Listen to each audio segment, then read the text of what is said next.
Good afternoon. Good afternoon. Hope you are doing well. Back again with another truthful Tuesday here, and going to provide again another space for someone to get something off their chest. And I feel like many of these have been around the conversation of like relationships and all. It's like, where's all the grimy stuff? Like I buried a body in the garage, sort of stuff. There's no one going to confess to any of that. I'm joking. I'm joking. We don't want any confessions like that here. But yeah, today we have another person who decided they're going to share their details here. But I'm going to be leaving it out and muting and saying beep wherever they put like a name or any details like that. So yeah, just gonna jump right into it today.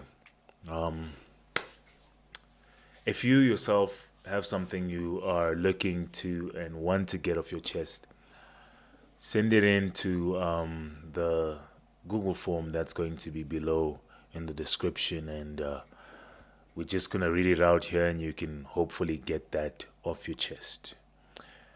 It says, so let's get right into today's one. It reads, Dear Truthful Tuesdays, I'm reaching out to share a confession that has haunted me for years. One wrapped up in betrayal and a secret love that shattered everything I held dear. It all started innocently enough. I had a friend, let's call him D, right? And D and I had known each other for years. Our friendship was deep and effortless. They had a deep and effortless relationship. But over time, something shifted. Something always shifts, yo. Something always shifts. Especially because it sounds like this is like a two people of the opposite gender here. What was once platonic began to blur the lines. And before I knew it, I found myself in love with the person. And then it says the complication. This person's style of writing is where it's at. So they have like they're asking a question, they're begging a question in essence. The complication? What was wrong? Like the complication is so dramatic, bro. I was already in a committed relationship with someone else, someone who trusted me implicitly. Don't trust nobody implicitly. Don't trust no one, okay? Ain't nobody out here deserving implicit trust. Can barely even trust myself. And then I should be extending trust to other people. My God. For months, I lived a double life. I was torn between my loyalty to my partner and my growing feelings to the person. The guilt was unbearable, yet I couldn't bring myself to confess or pull away from either relationship. Okay. I told myself I could manage this, keep both worlds spinning without consequences. Or without consequence, it says. I added the C's. But secrets like this are like time bombs, ticking away just beneath the surface. It all exploded one night when my partner found a message from D that made the nature of our relationship painfully clear. The confrontation that followed was heart wrenching. Accusations were thrown, tears were shed, and the life we had built together crumbled around me. I lost everything in the aftermath, my partner, my relationship with D, and many mutual friends felt betrayed by my deceit. Okay, I guess they also lost them. Like, you're just my friends, bro. Why are you all feeling betrayed by what happened in my relationship with someone else? The fallout was brutal, and the loneliness that followed was suffocating. I had thought I was protecting everyone from pain by keeping my secret, but in reality, I was shielding myself from the difficult choices and truths I needed to face. Oh, gut wrenching. Sharing this now, I don't seek forgiveness or pity. I merely hope to offer a cautionary tale about the destructive power of secrets and the pain that comes from not being true to oneself or to those who we claim to love. Thank you for allowing me this space to confess. It's a small step toward healing, even if the scars remain. Sincerely, a soul trying to mend. A soul trying to mend. Cool. That's a cool way to refer to yourself. You're just you're just a soul trying to mend, trying to make amends.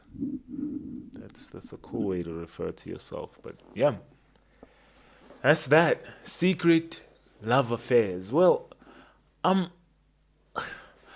this one is interesting to me because it seems like nothing actually happened. It sounds like nothing actually happened. It sounds like it because all you did wrong was have feelings for someone else that you've known for a very long time and I guess built a very strong bond for. No. How does everyone else feel? Where's the crime? Where's the crime? I'm of the mind that being an adult doesn't mean that, or an adult in a relationship doesn't mean that you don't have feelings for other people. I'm of the mind that it means that being an adult means you recognizing what is valuable to you and then choosing not to pursue anything else but that. That's what in my mind being an adult means. It doesn't mean that I don't find other people. I do. I find other people attractive, but I choose then to pursue only you, whoever you is that I'm pursuing.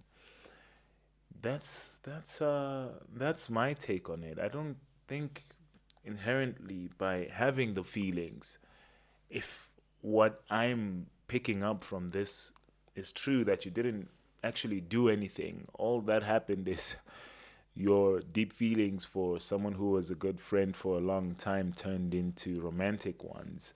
And feelings, they do tend to do that. They do tend to sway and evolve and grow and become something else. But that doesn't mean that we act on those changes, right? And that's being an adult in an adult relationship. But that's just me. That really is just me and my point of view here. So yeah, I don't think you did anything wrong by having feelings. And I don't think it is also like the I don't feel it is the best idea to go around telling your partner about the fact that you have feelings for absolutely everyone. Maybe those feelings are just as a result of the season you're in with your partner or as a person or the things that you're starting to value. And those things, they do change over time. That doesn't mean that feelings don't mean that you have to pursue a relationship. Like, there's tons and tons of people that I care about, and this isn't only in like romantic relationships, even platonic ones, even like friends of mine that I care about strongly, but I don't pursue a relationship with. Not always, not because they're bad for me or anything like that, but just because as an adult, where I am and where I would like to be, I feel like those friendships are not adding to that. They're not adding to that. Not because these people are bad people, not because these people are selfish, not because anything is wrong with these people in any way.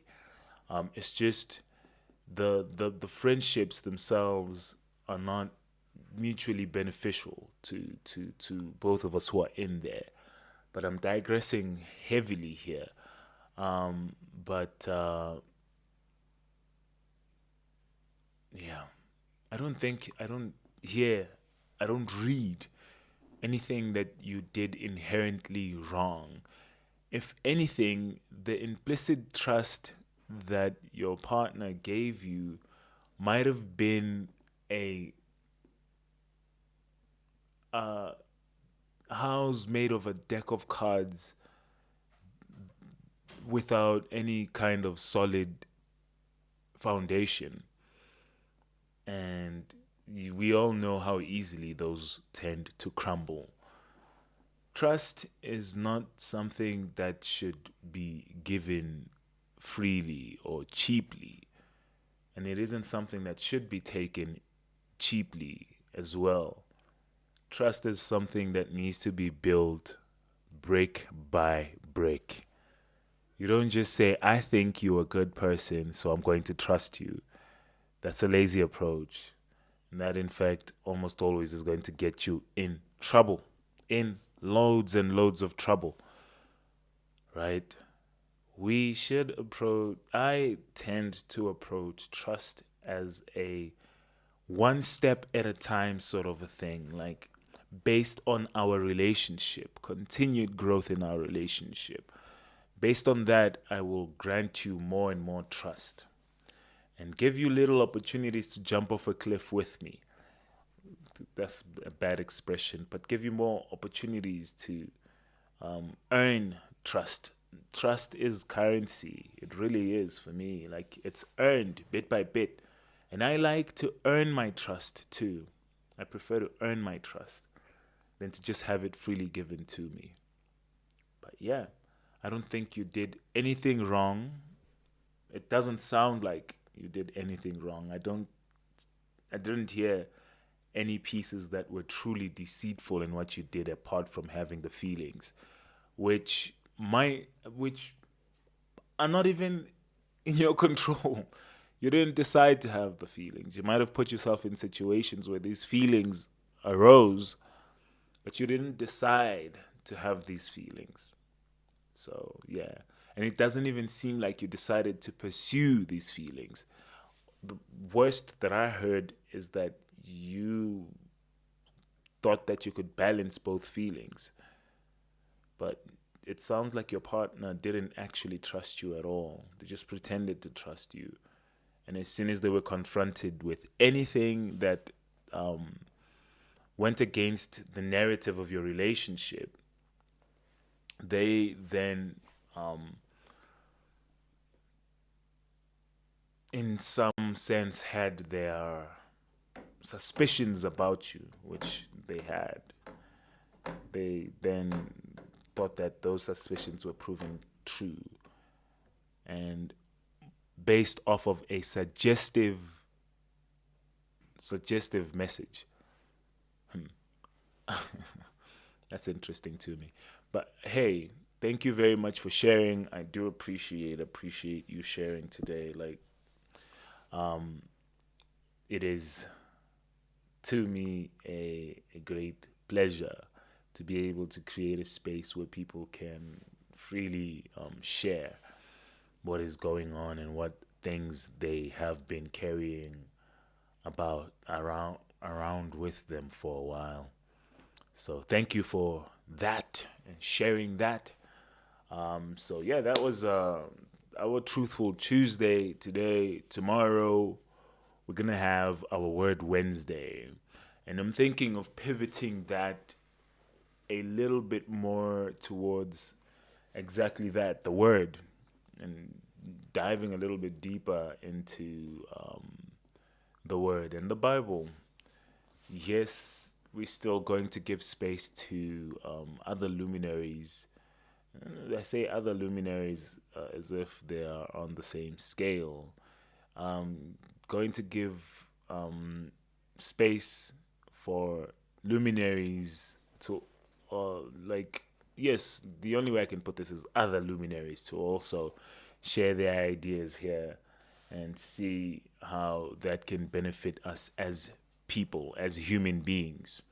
But yeah, I'm going to pivot to a more Christ centric stance and a more biblical stance in the way that I share on Word Wednesdays. So yeah, if that's the sort of thing you appreciate and look forward to, let's meet here tomorrow and have that conversation as well. I have appreciated your company up to this far, and hopefully you join me again tomorrow,